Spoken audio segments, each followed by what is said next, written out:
Vamos a orar. Padre, esta mañana te damos muchas gracias por permitirnos tener este tiempo de alabanza, tiempo de cena, tiempo también de traer la ofrenda y tiempo de edificación, Señor, tiempo de crecimiento.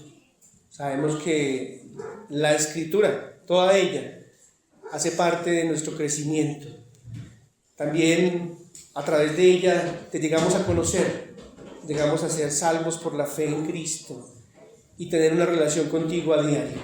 Oramos, Señor, yo te ruego que bendigas este mensaje, que me ayudes con el Espíritu Santo a transmitirlo de la forma adecuada, que me ayudes también en expresar las ideas y también, Señor, en manejar bien el tiempo. Gracias por tu palabra, gracias por nuestros corazones, gracias porque podemos oírla, recibirla y ponerla sobre todo en práctica. Hemos orado en el nombre de Jesús, amén y amén. El mensaje de esta mañana es la superioridad de la cruz.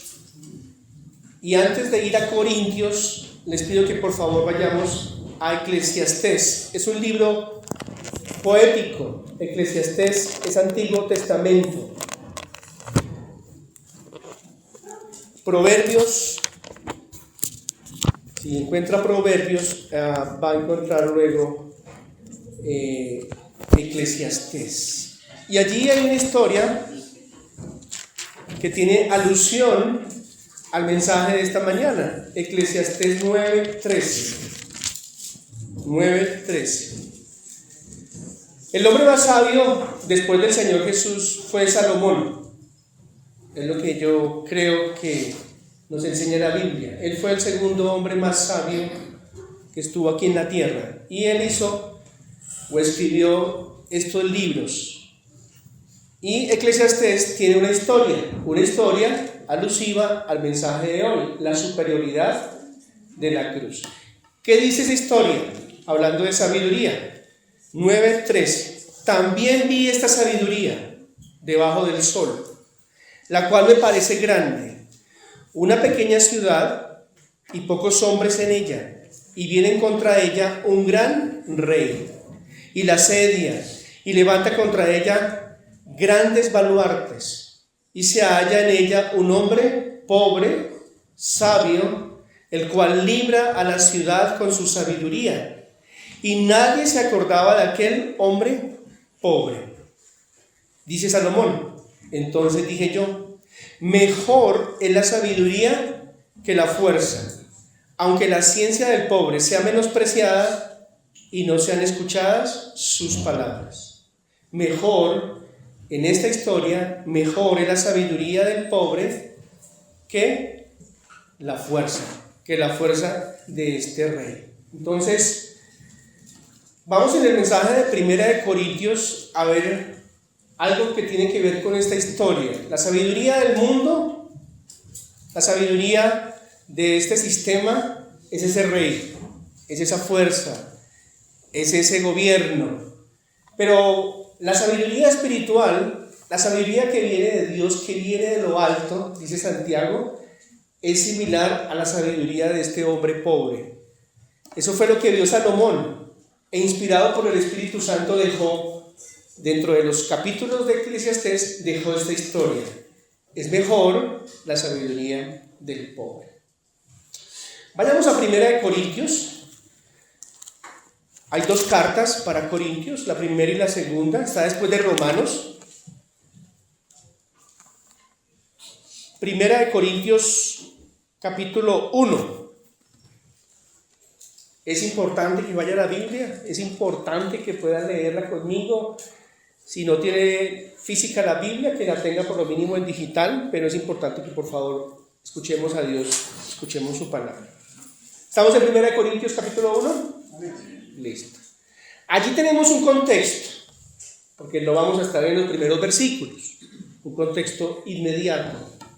Y el contexto que vamos a tener rápidamente es del versículo 1 al 17. Y luego entramos al versículo 18. Del versículo 1 al versículo 17 tenemos un saludo, del 1 al 3. Ese es el saludo que hace el apóstol a una iglesia en Corinto que son santos, que están siendo santificados, gracia y paz. Es un saludo amable, es un saludo cordial, es un saludo que suele verse en las cartas, el saludo, del versículo 1 al versículo 3. Del 4 al 9, vemos lo que ellos son en Cristo, ¿sí? Lo que ellos han recibido, comunión, dones, un llamado, como aquello que Cristo les ha equipado a cada uno y a la iglesia, ¿sí? Bendiciones espirituales, bendiciones en Cristo, del versículo 4 al versículo 9. Y del versículo 10 al versículo 17 vemos una exhortación, porque la iglesia, dentro de las muchas cosas que estaba pasando, era que habían divisiones. Habían divisiones dentro de la iglesia. Y esas divisiones, si vemos ahí el versículo 12, muestra claramente de qué forma. Versículo 12 del capítulo 1. Quiero decir que cada uno de vosotros dice: yo soy de Pablo, yo de Apolos, yo de Cefas y yo de Cristo. ¿Acaso está dividido Cristo?, pregunta el Señor. ¿Acaso está dividido Cristo? Que más adelante dice que es un cuerpo. ¿Fue crucificado Pablo por vosotros o fuiste bautizados en el nombre de Pablo? Entonces, esas divisiones estaban hacia líderes dentro de la iglesia. Entonces, la iglesia de Corintio tenía unos líderes, tenía unos dirigentes y se estaban formando unos grupos, se estaban formando unas roscas que hacían que cada uno le prestara más atención a uno que al otro, que se viera más entre semana con uno que con los otros. ¿Y por qué esto? Porque el contexto de Corintio y especialmente de toda esta región era que tenían un trasfondo, aunque estaba el Imperio Romano, tenía un trasfondo griego. Y en la cultura griega tenía 4 o 3, más exactamente 3 pensadores: Sócrates, Platón y Aristóteles, entre otros. Entonces, ellos tenían eso arraigado, ya eran creyentes, ya eran iglesia. En su momento siguieron a Aristóteles, siguieron a Platón y siguieron también a Sócrates. Fueron convertidos, pero seguían con ese pensamiento de seguir a un hombre en vez de seguir a Cristo, de darle preferencia, de darle importancia más al hombre que a Cristo. Y eso es un error, eso es un pecado. Por eso la exhortación en el contexto inmediato. No solamente pasaba eso, sino que también la iglesia de Corintio, y le puede suceder a la iglesia de hoy, le da ese énfasis al conocimiento, le da ese énfasis a la sabiduría, a la fuerza del conocimiento del hombre, a la inteligencia, ¿sí?, a la razón. Le da ese énfasis que no debe darle el creyente, especialmente a lo que tiene que ver con el conocimiento del hombre. El conocimiento del hombre, pues Dios nos lo ha dado, pero no es superior a la cruz, ¿sí? Vamos a ver esta mañana que el Hijo de Dios, en su cruz, su obra es superior a todo. Amén. ¿Cuántos de nosotros hemos usado un instrumento para medir? Estoy averiguando un poco. Muy bien, muchas gracias. La temperatura, el termómetro. La comida, la balanza. Las distancias, el flexómetro. Hay otros instrumentos que son las galgas, para medir cosas pequeñas, grandes o pesadas o livianas. Yo quiero que esta mañana, al leer parte de esta carta, pensemos en el peso tan alto que tiene la cruz de Cristo sobre los demás conocimientos. El peso tan elevado, la preeminencia que tiene la cruz para Dios y que también es para nosotros en ese avance del conocimiento sobre los demás conocimientos, ¿sí? Los conocimientos que no están mal, pero entran a un segundo plano, de las universidades, del conocimiento de la vida, el conocimiento del colegio. Todos esos conocimientos es un peso pequeño al peso grande de la superioridad de la cruz de Jesús.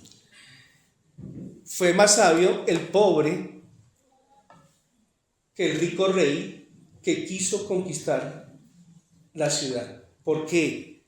Porque el pobre sabio libró la ciudad. Amén. Libró la ciudad. Ahí teniendo otra vez presente la historia allí en Eclesiastés. Es debido a esta falta de unidad, creo yo, que aparece allí en la iglesia de Corintio, que tenemos la superioridad de la cruz. La cruz es como un imán, es una fuerza que atrae.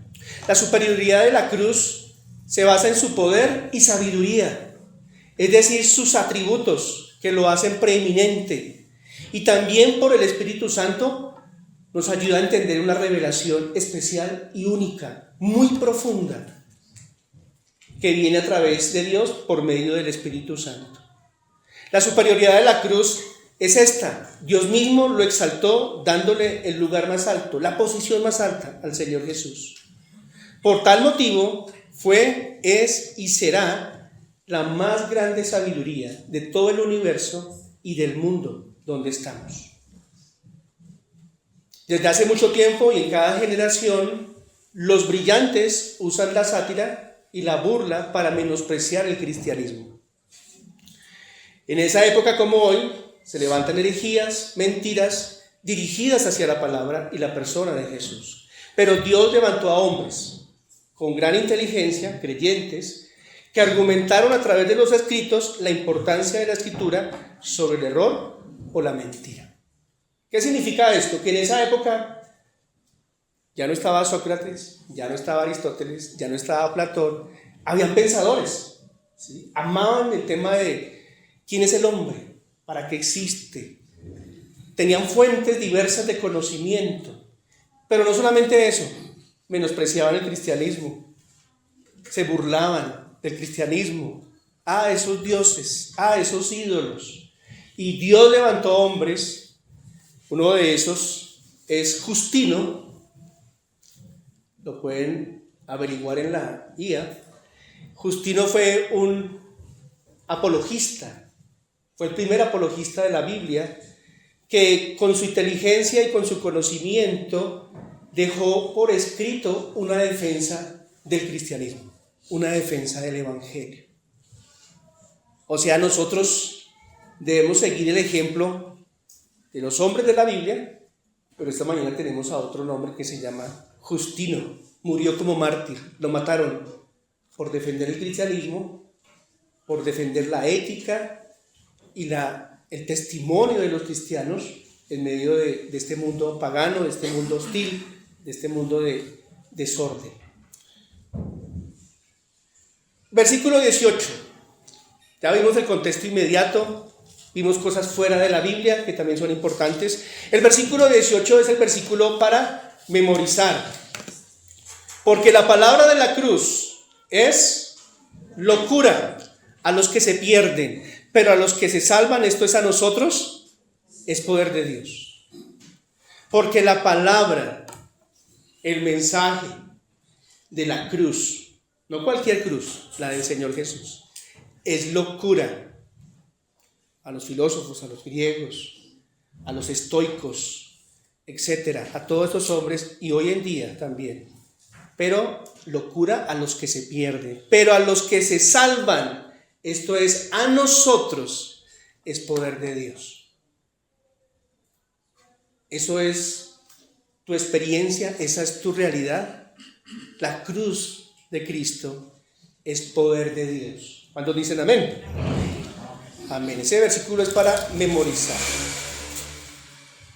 Vamos a estar en esta división de versículos. Le puse llamémoslos dos subtemas. En el capítulo 1, si me acompañan aquí en la pantalla, dice: la persona de Jesucristo es toda la riqueza de la sabiduría y del poder de Dios. Eso es lo que vamos a estar del versículo 19 al 25. La persona de Jesucristo es toda la riqueza de la sabiduría y el poder de Dios.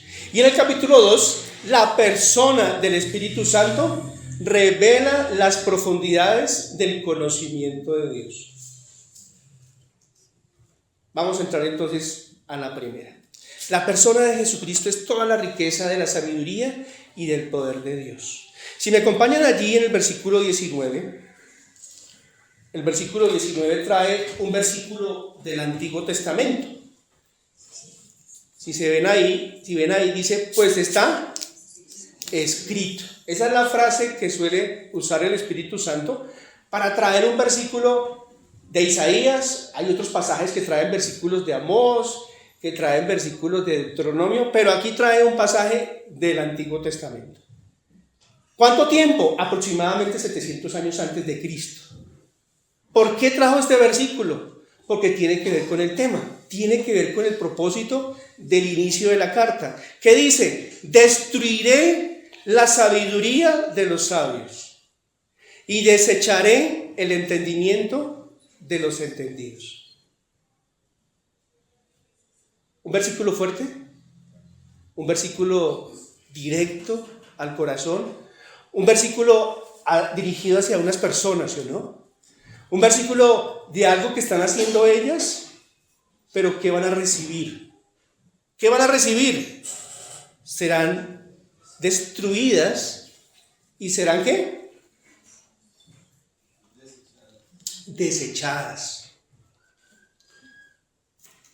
Yo creo que es un juicio de Dios hacia el tiempo de Isaías, hacia el tiempo también de la iglesia de Corintio, pero también el tiempo de la iglesia. O sea, tiene varios cumplimientos. Lo que Dios va a hacer con aquellos hombres quienes le dan el primer lugar al conocimiento y a la sabiduría y dejan a un lado a Dios y dejan a un lado a su Hijo en la cruz.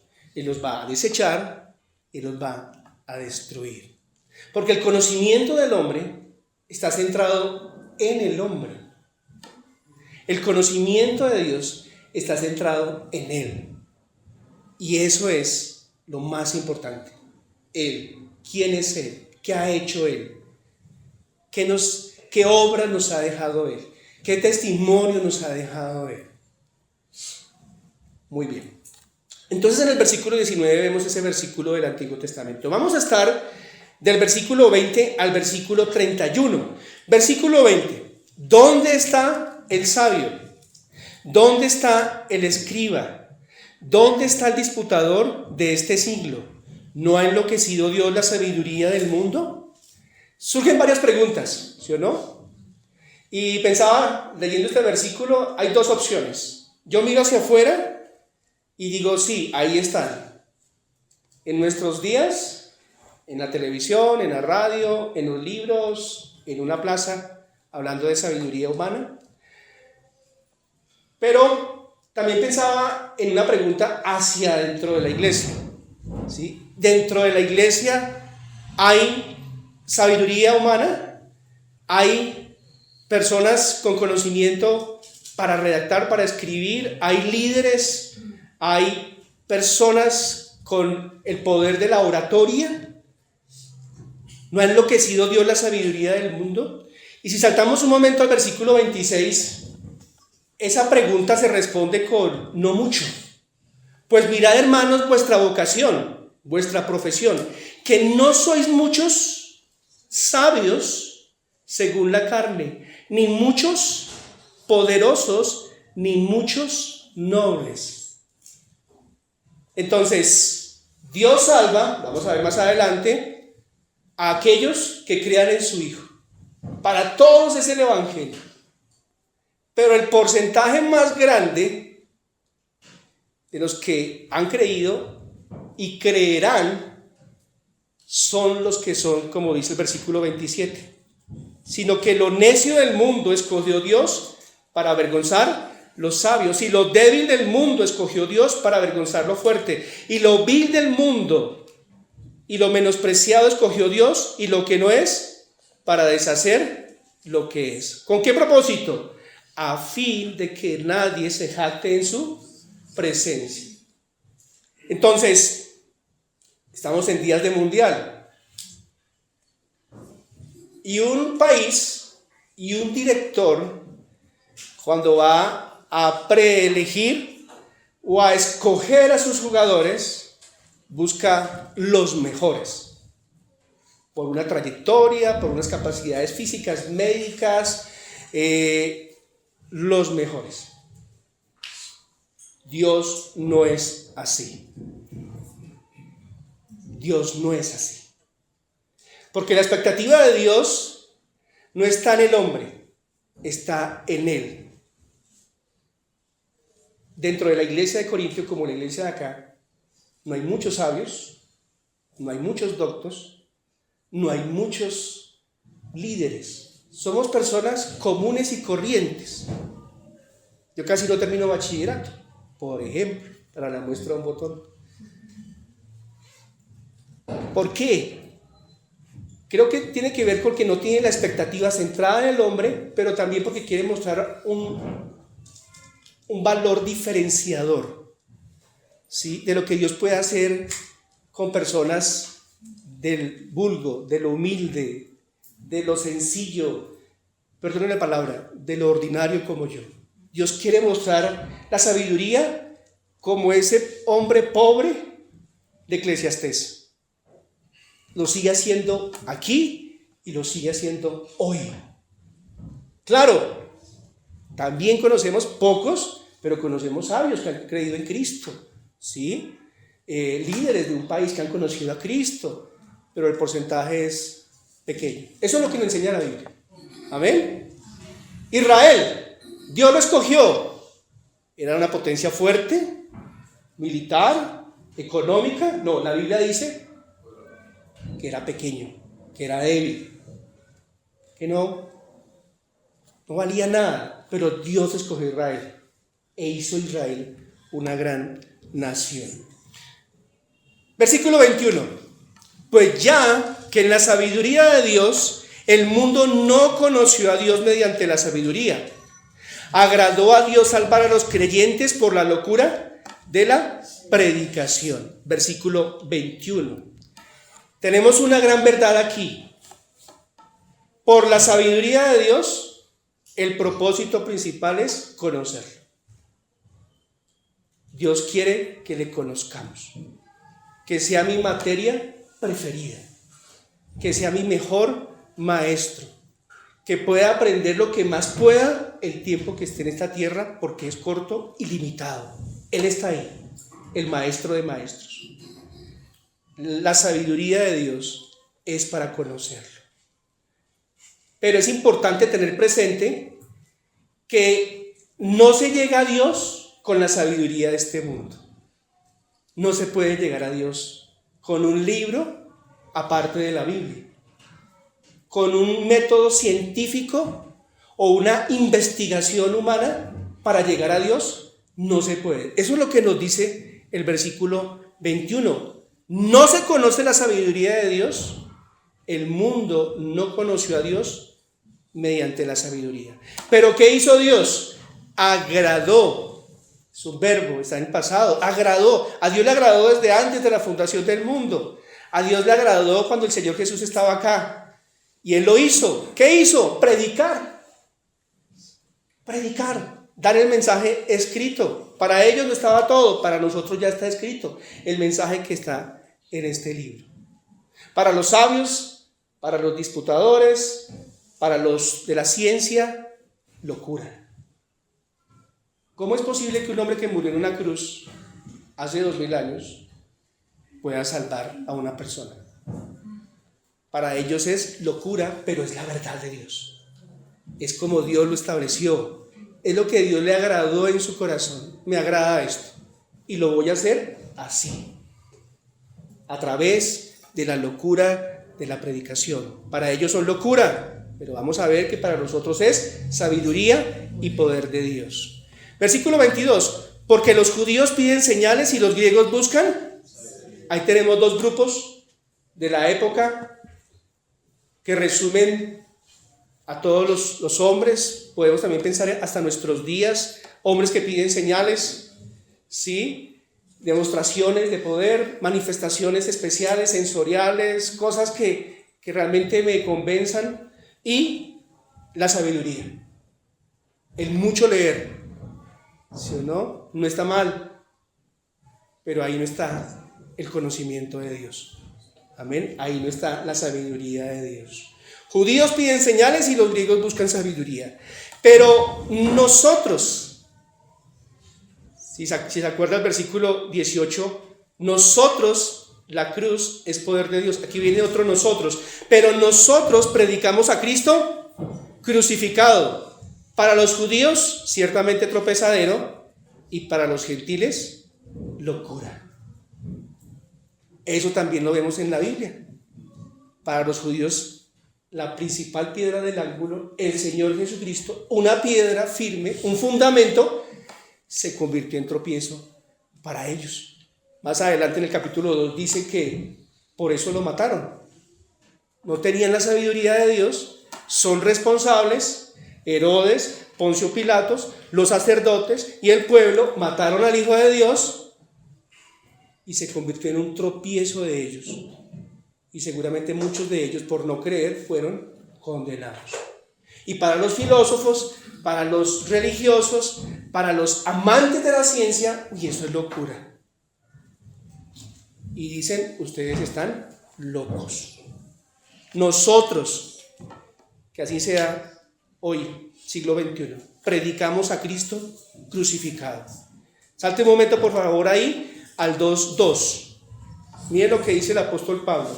Pues me propuse no saber entre vosotros cosa alguna, sino a Jesucristo y a este crucificado. Y si han estudiado, si hemos estudiado algo, ¿están escuchando bien? Si hemos estudiado algo, el apóstol Pablo era un hombre con 2, 3 idiomas, un hombre que conocía muy bien la ley, un hombre que tenía habilidades en su lenguaje, conocimiento muy profundo de la ley de Dios, y una vez convertido, una vez salvo, dice, si yo estoy entre ustedes, mi deseo es predicar a Cristo y a Él crucificado. El agrado de Dios, versículos antes, es el mismo agrado del apóstol Pablo.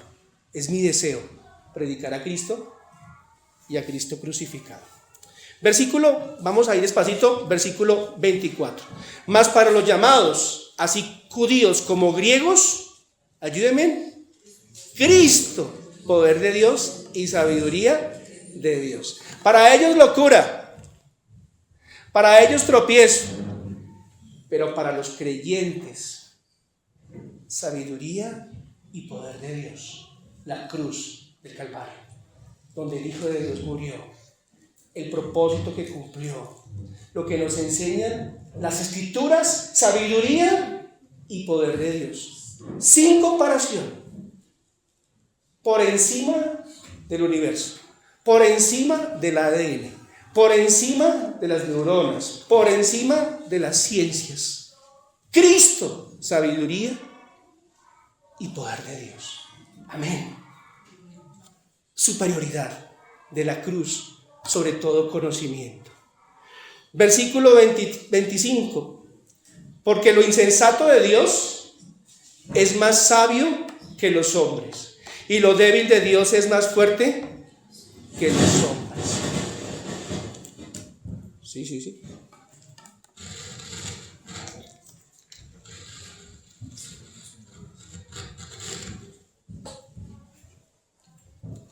Muy bien, ¿sí? ¿Escuchan?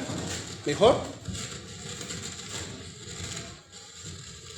Bueno, apenas terminando el primer punto, vamos al segundo punto. Hay un pequeño break.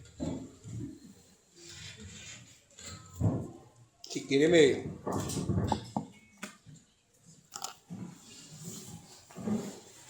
¿Cuánto están cerca el uno del otro? ¿No? Es mejor la voz que la tecnología. Aunque la tecnología ayuda, ¿no? Pero Dios nos dio algo mucho mejor, nuestra voz. Aunque la mía no funciona muy bien.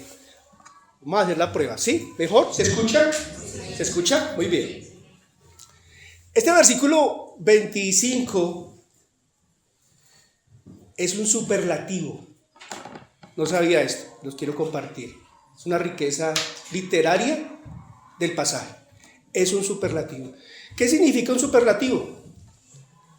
Que cuando se quiere hacer énfasis especial en algo, esa palabra termina en ísimo, grandísimo, rapidísimo.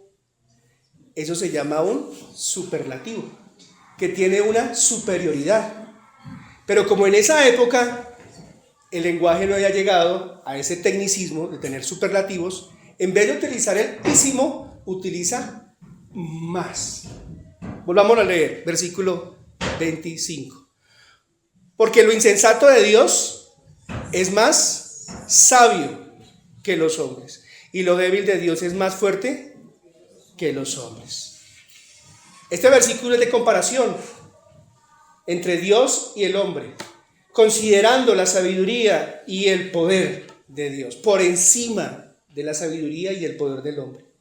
Se vale de una mentira como una posibilidad de que Dios tuviera algo insensato y algo débil, porque eso no es verdad.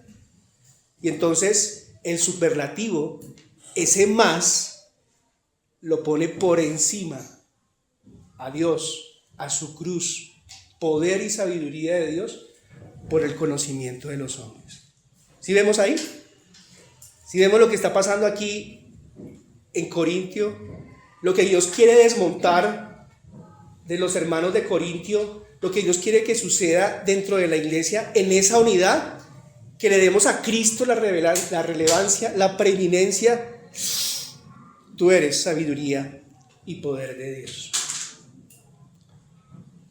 La sabiduría del mundo, dice la Biblia, ha sido enloquecida.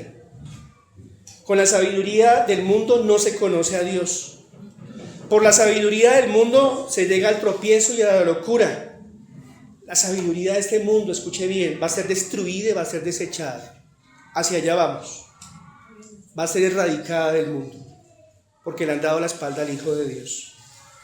Es Dios, de alguna manera, versus el hombre. Es una guerra entre una hormiga y una retroexcavadora. Es una guerra entre una hormiga y una retroexcavadora. Ustedes saben cómo termina esa guerra ahí. Ahora vayamos al capítulo 2. Aquí está un resumen de lo que vimos ahorita. Jesucristo en la cruz de Calvario es la manifestación del poder y la sabiduría de Dios, infinitamente superiores al conocimiento humano. 1 Corintios 15, no vamos a leerlo. Allí habla del Evangelio, que murió por nuestros pecados, conforme a las Escrituras, fue sepultado y resucitó al tercer día, conforme a las Escrituras. Esa es la sabiduría de Dios. Amén. Vamos entonces al capítulo 2. Por favor. Capítulo 2. La persona del Espíritu Santo revela las profundidades del conocimiento de Dios. En el versículo 6 habla cómo esta sabiduría es para los que han alcanzado madurez dentro de su iglesia. Es un mensaje para la iglesia. Es una sabiduría no de este siglo y no de los príncipes de este siglo que perecen. Versículo 7, mas hablamos sabiduría de Dios en misterio, la sabiduría oculta, la cual Dios predestinó antes de los siglos para nuestra gloria, para nuestro placer, para nuestra felicidad. La que ninguno de los príncipes de este siglo conoció, porque si la hubieran conocido, nunca habrían crucificado al Señor de gloria. Entonces, en el capítulo 1 trajo un versículo del Antiguo Testamento. En el capítulo 2 también el Espíritu Santo trae un versículo de Isaías. Vamos a leer, versículo 9. Antes bien, como está escrito, cosas que ojo no vio, ni oído yo, ni han subido en el corazón del hombre, son las que Dios ha preparado para los que le aman. Tremendo, ¿no? En el capítulo 1 voy a desechar y voy a destruir. En el capítulo 2 yo tengo reservada una sabiduría oculta que no ha subido, oído, ni visto, ni ha subido el corazón, pero la tengo preparada como un tesoro, como una huaca La tengo preparada para los que me aman. ¿Tú amas a Cristo? Cada uno sabe. Dios se va a revelar. ¿Por qué se va a revelar? Versículo 10. Pero, sin embargo, no obstante, Dios nos la reveló a nosotros. Mira otra vez otro nosotros. Nosotros del versículo 18, nosotros del versículo 23, otro nosotros. Pero Dios nos la reveló, nos las mostró, nos las manifestó a nosotros por el Espíritu. Es clara la escritura de que si una persona conoce a Dios por medio de su sabiduría, y para esa persona es poder y sabiduría de Dios, la cruz es por el Espíritu. Es por la tercera persona de la Trinidad, el Espíritu Santo. El Espíritu Santo. Dios nos la reveló a nosotros por el Espíritu, porque el Espíritu, tan bonito, miren, todo lo escudriña, aún lo profundo de Dios. ¿Cuánto es la profundidad de Dios? No podemos medirla. No tenemos un instrumento de medición. Hay un deporte que se llama apnea, pero con P. Y es un deporte donde las personas descienden una cuerda y bajan a las profundidades del mar. Y se registra una marca de metros. Es un deporte peligroso, la persona puede morir. Desciende las profundidades y hasta cierto punto, aguantando el oxígeno, regresa otra vez a la superficie. El Espíritu Santo es quien nos ayuda, sería ese lazo del deporte de la apnea, para descender. Cada uno de nosotros ha descendido en las profundidades del mar del conocimiento de Dios. 10 metros, 15, 40. De pronto hemos quedado estancados en el conocimiento de Dios. Pero nos falta mucho. Y el Espíritu Santo está ahí. Porque el Espíritu Santo revela las profundidades de Dios. Eso lo acabamos de leer ahí. Aún lo profundo de Dios. Estamos por los bordes, dice por allá Job. Estamos en los bordes todavía del conocimiento de Dios. Pero el Señor quiere que descendamos en ese conocimiento.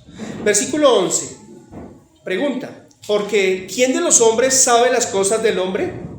Sino el Espíritu que está en él. Así tampoco nadie conoció las cosas de Dios, sino el Espíritu de Dios. Ese énfasis es el Espíritu Santo. Sin él, total oscuridad, total ignorancia. El Espíritu Santo, de manera instantánea, viene sobre el creyente que se ha arrepentido y creído, y mora de manera permanente. El Espíritu Santo no se va, no se aleja del creyente, es un sello. Ese Espíritu Santo, Corintios, nos ayuda a conocer a Dios, nos ayuda a las profundidades de Dios. Amén. Versículo 12. Y nosotros, otro de nosotros, y nosotros no hemos recibido el espíritu del mundo. Quizá el espíritu del nacimiento, el espíritu terrenal, sino el espíritu que proviene de Dios, para que sepamos lo que Dios nos ha concedido. Entonces el Espíritu Santo no solamente me revela quién es Dios, cómo es Él, qué está haciendo Él, sino todo lo que Él nos ha bendecido. La abundancia de la cruz. Hoy estamos en la superioridad de la cruz. El Espíritu Santo muestra qué tenemos, qué ya somos, hacia dónde vamos, qué nos ha concedido, cuáles son esas riquezas, cuáles son esas bendiciones, cómo puedo vivir en este mundo firme, sin caer, cómo puedo en este mundo poner mi vida a su servicio. Conocimiento práctico, la aplicación, porque yo puedo decir yo soy sabio, pero vivir como insensato y necio y simple, dice el proverbio. Pero si soy sabio, puedo vivir de una manera como vivió ese hombre pobre que liberó a esta ciudad allí en Eclesiastés. Versículo 13, lo cual también hablamos con las palabras enseñadas, no con palabras enseñadas por sabiduría humana, sino con las que enseña el Espíritu, acomodando lo espiritual a lo espiritual. Entonces, la sabiduría humana es otro opuesto, ¿sí? Es otro tema, es otra carretera muy diferente.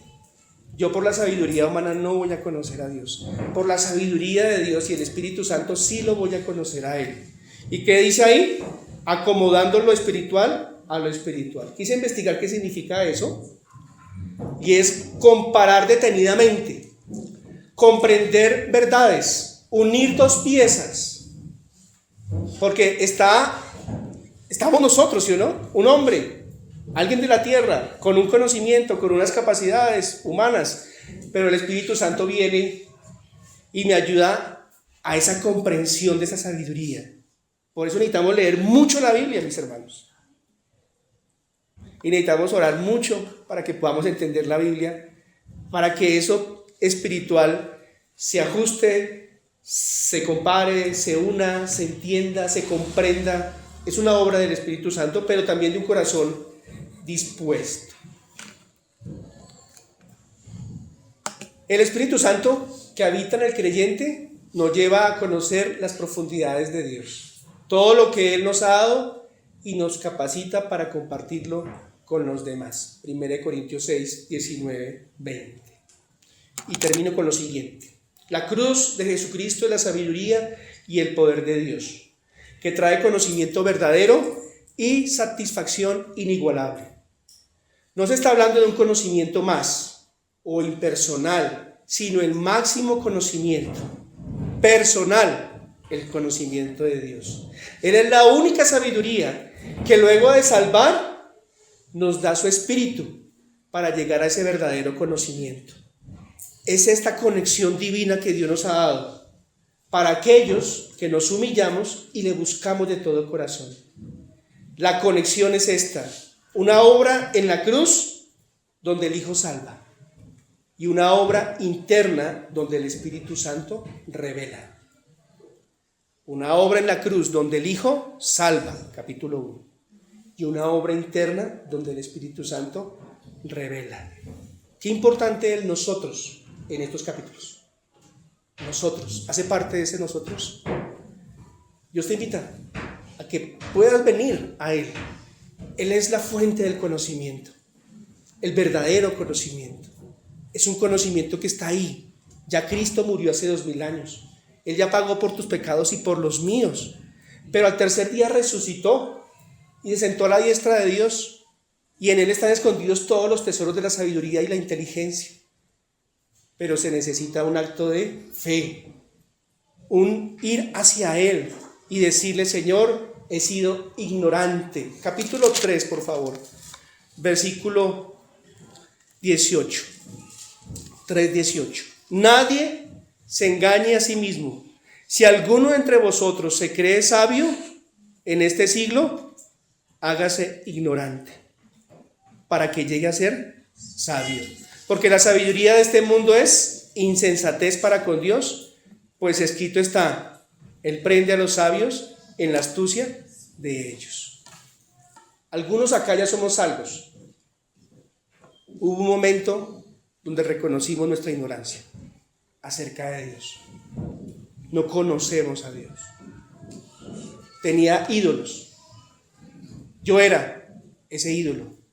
Puede ser tu caso, pero no conocía a Dios. No acepté a Cristo. Quiero aceptarlo. Quiero entregar mi vida a Él antes de que sea tarde. No me quiero ir de este mundo habiendo perdido la profundidad del conocimiento de Dios, haber descendido en el conocimiento de Dios. No quiero perder la vida habiendo dejado esto al lado, sino quiero, con el Espíritu Santo, avanzar, crecer, conocer, aplicar ese conocimiento.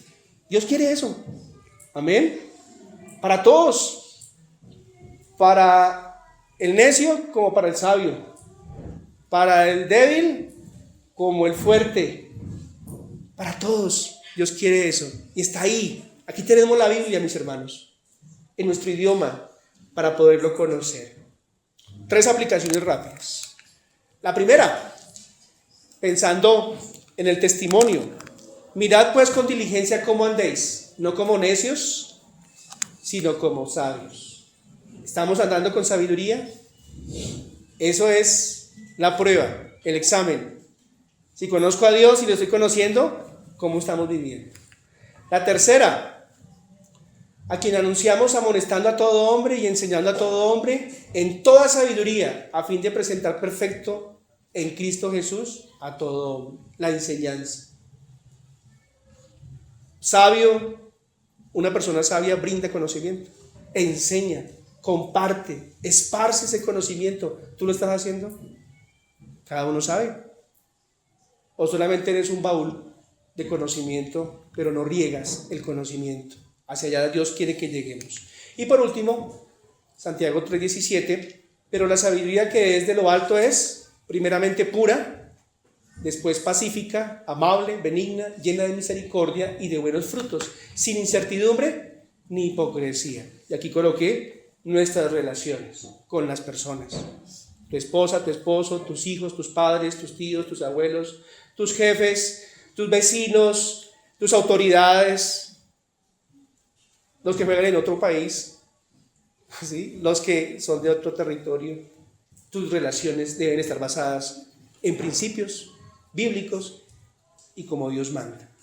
Somos sabios, cada uno sabe cómo va en esa sabiduría de Dios, y demos gracias a Dios esta mañana, porque hombres como nosotros tenemos una riqueza muy grande, mis hermanos. Si tuviera otra vida, me hubiera gustado conocer a Dios más joven, aunque lo conocí joven, a los 20 años, pero me hubiera gustado desde niño. Para algunos acá fue hace poco y ya son adultos, ya son ancianos. Invirtamos nuestra vida en conocer a Dios. Vale la pena, tiene propósito. La sabiduría, recuerde, de este mundo va a ser desechada y va a ser destruida. Hacia allá vamos. Dios va a erradicar la sabiduría del hombre porque va en contra de Dios. Padre, te damos muchas gracias, porque hoy, a través de la Escritura, vemos que la sabiduría manifestada, expresada por parte tuya, es la de la cruz. Una sabiduría eterna, una sabiduría que transforma, una sabiduría que da propósito. Tristemente, Señor, como en aquella época, hoy lo ven locura. Están diciendo a Dios que es loco y no se dan cuenta que el Dios que los hizo brinda la sabiduría verdadera, la sabiduría que puede irse conociendo, aprendiendo, transformando nuestra vida y aún, Señor, tú usarnos para compartirla a otros. Oramos, Señor, que nosotros seamos diligentes en este conocimiento.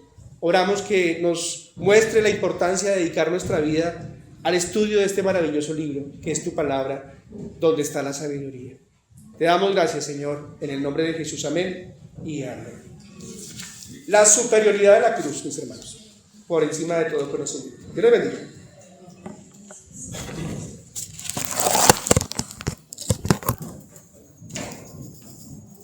Muchas gracias, hermano.